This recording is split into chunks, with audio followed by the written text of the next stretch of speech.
Hello everyone, in this video I'm going to show you how you can play a blues solo, or indeed any solo, without backing. I don't mean using finger picking, although you could do that, but that's for a whole other video. We're going to do something much simpler than that. Stick around to the end because I'm also going to show you a way that you can use no chords at all and actually imply those chords by the notes you choose. So what I did in the intro video was I improvised a solo using a combination of chords and twiddly bits, but what I was specifically doing was using a very common progression, a 12-bar blues, and replacing every other bar.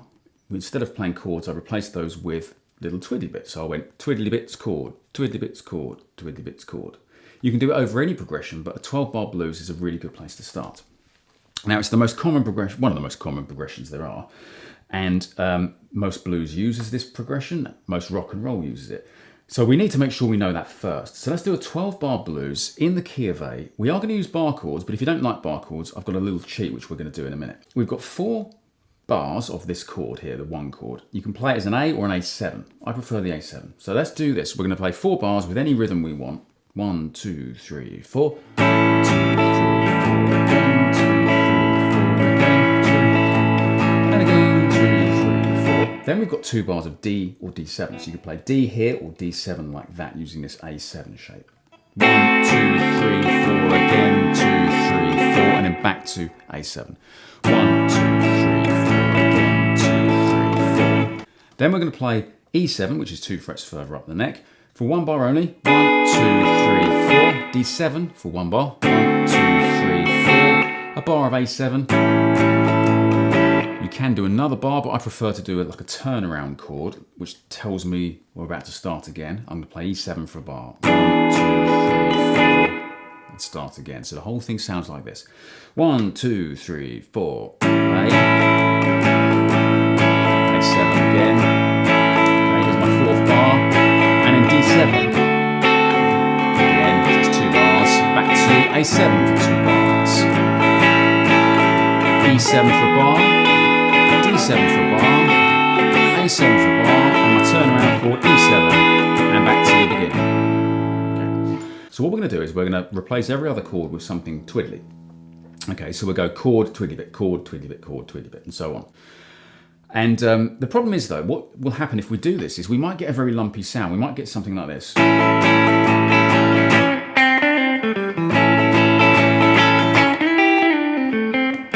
Kind of okay, but it's a bit lumpy. So what we're going to do is, instead of having our solo being quiet and then suddenly our chords too loud, don't try and bring your solo up, bring your chords down. So let's simplify the chord. We can either play it very gently, or we can pick a few of the notes that we really like, or better still, just get rid of all the waffle we don't need. We don't need this A, and this A. Why don't we strip our A7 chord down to a root note, a minor 7th, and a major 3rd, which gives us a very stripped down A7 chord. So we've got this. Okay, and I'm using my fingers to pick that, but you don't have to. You can actually strum 4 strings, just allowing your index finger to choke the A string, so you get that. If you find this more difficult than a bar chord, by all means do a bar chord. Just maybe pick 3 strings only, the E, D, and G, or just be gentle, just strum gently like that. We're trying to strip it down, remember. So we've got this. I like to do this, I like to go A7, A flat 7, back, so I get this nice bouncy thing. Okay, so what we'll do is, we're going to play our 4 bars of A7, but what we're going to do is, before we get to bar 1, we're going to do a little intro, what are called pickup notes, or anacrusis if you want to be clever about it. So you've got this, 1, 2, that's my little pickup notes, okay? And then I'm going to play my chords. For bar 1. I'm then going to play something twiddly. Maybe I'll come down a blues scale and then do my chords. Okay, so I need 1 more bar of twiddly bits going into my D7 chord. Now, what you could do, it really simply. You could go, yeah, and then play your D7. Okay, but let's first of all strip down the D7. You can play it like that gently, but I prefer to do this. Strip it down to the root note, which I'll play with my middle finger, a major 3rd, and a minor 7th. That gives me a D7. And I'll do the same thing I did before. I'll come back a fret and correct it. So I've got... So here's what we've got so far. Some kind of solo. Bar 1. And then chords. up to D7. Okay, and then we're going to do a twiddly bit and come back to the A.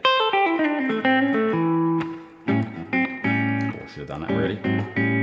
And then we're going to do something twiddly going into the E7. The E7 chord, instead of playing that, we'll strip it down to this. Root, third, flat 7. And I think what we'll do here is we'll do what I did in the intro. We'll go twiddly bit, E7, and we'll climb down to the D7 in the next bar, and we'll do one final. And then you could play the chords, or you could do what I did in the intro, a little blues cliche. I went like that, which is 9 on the G, 9 on the top E. This is called a major sixth, by the way. I'm going down on that one, so I'm going G string, E string, G, a fret lower, and then a minor sixth, 6th fret on the G, 5th fret on the top E. Notice my middle finger never left the G string. It went middle finger and third, a fret lower, a fret lower. My middle finger stays on that string, but my index finger now takes care of the top E. I'm using a finger and a pick. Okay, then the turnaround chord, which is E7, and then start again. I prefer to do this. Little mistake here, F7, but quickly correct it to E7. And then maybe an A sharp 7, quickly correct it to A7. So I've got that kind of thing. Now that's finished my solo. You might want to keep on going, in which case you could do something like, instead of this business, you could do what we've done for everything else. You could just play a twiddly bit chord, twiddly bit chord.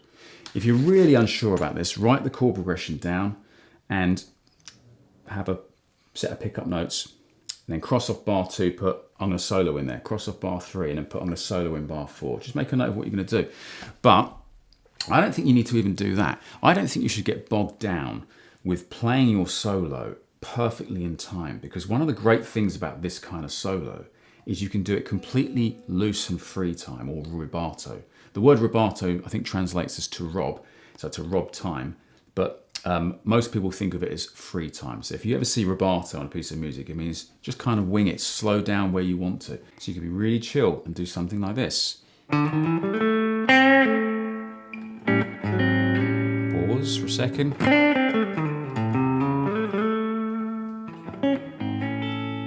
Hang around a bit.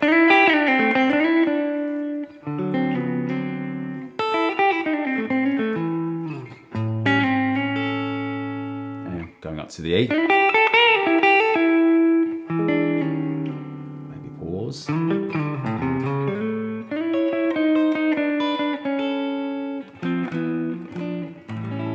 doesn't have to be in time. Now, to make your life a little bit easier, rather than just throwing you in the deep end and saying, there you go, get on with it, try it, let's write our own little solo. Okay, so let's do something which you can practice, and then what you can do is, as you get more confident, you can replace my idea with something of your own. So here's what we're going to do. We're going to play our pickup notes, and we'll just play a blues scale. 1, 2, 3, 4, 1. 2. There I just came down the blues scale. And I did my little chord progression. Okay, so this is what we've got. Climb the scale. 1, 2, 3, 4, pause. Pause and down the scale, pause and any kind of variation. Doesn't matter if you add an extra note somewhere, it doesn't really matter, keep it free time. And then twiddly bit, we could maybe go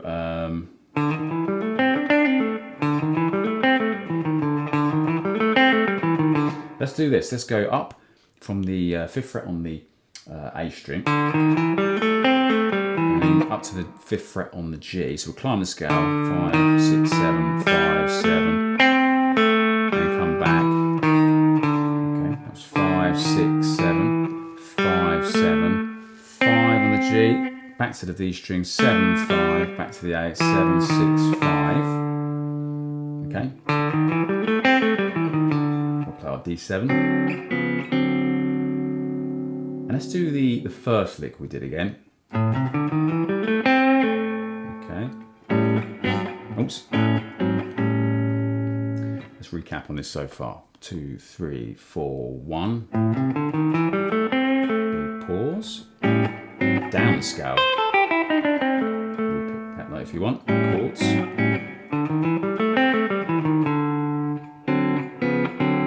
and then the first bit. Okay.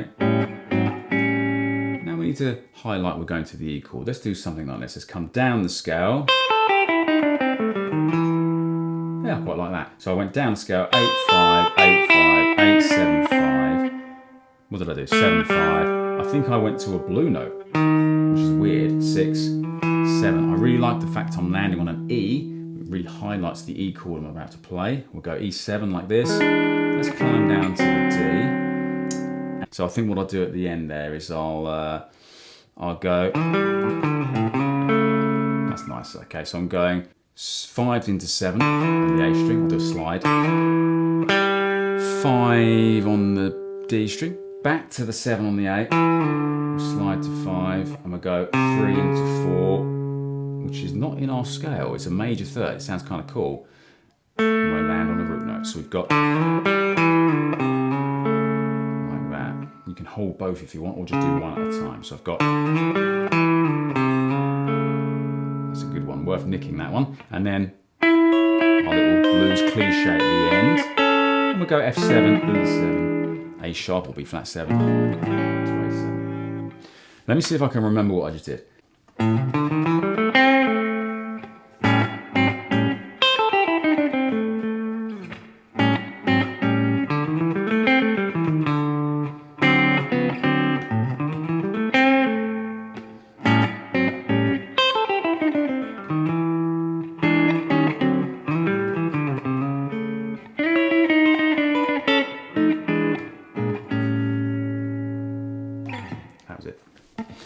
Didn't think I'd remember that.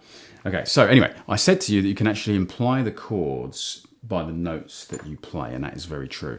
So what I'm going to try and do here is really kind of dance around the chord tones for each chord. So like in the first 4 bars, we've got an A7. So I really want to kind of highlight some of those chord tones whenever I resolve a lick. And then when we go to the D7, I'm going to try and really highlight that I'm playing over a D7 by accenting those D7 chord notes, and so on with the A7 and the E7, right? So have a listen to this. So I'll make something up similar, but I won't do any chords at all, and see if you can hear the chord changes. I won't do anything too overboard. Here's the A. Still A. D. Still D. Back to the A. E, D, A, E, back to the A. So I'm kind of highlighting by landing on chord tones, okay? Now you need to get really good at this, and what I suggest you do is keep it simple at first. So when you want to highlight a change, well, when you want to highlight that you're over the A chord, don't just sort of keep landing on the root note, but it's not a bad place to start with. So, like when we did that, we landed on the root. Or bend this 8th fret on the B up to the root note. Or you could actually land on a major third. And when you change to the D chord, or just before you change, come up to a note of D, maybe. Like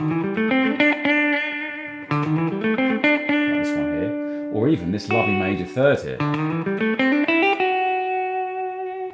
Really nice note, 7th fret on the B string. And then back to the A. Landed on the third there, the major third of the chord. And here comes the E. There's an E note, or I could actually play the 3rd, the 5th, or flat 7. There's all kinds of options. D7, and then maybe back to the A, and then the E7 turnaround, whatever. So as long as you're highlighting those chords. Now I find it really cool to highlight the unexpected note. For example, when I'm going from the D back to the A, it'd be really tempting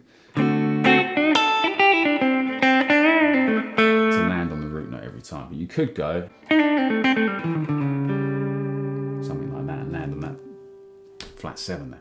Imagine you're trying to do this outside of a blues, something like a pop thing. Let's maybe go for like a pretty kind of Eric Johnson-y chord progression. Let's say you've got a G, maybe a D, E minor, C, and And then you can obviously just strip it down, just play the G, and then using a 3-time fill, just play in the key of G,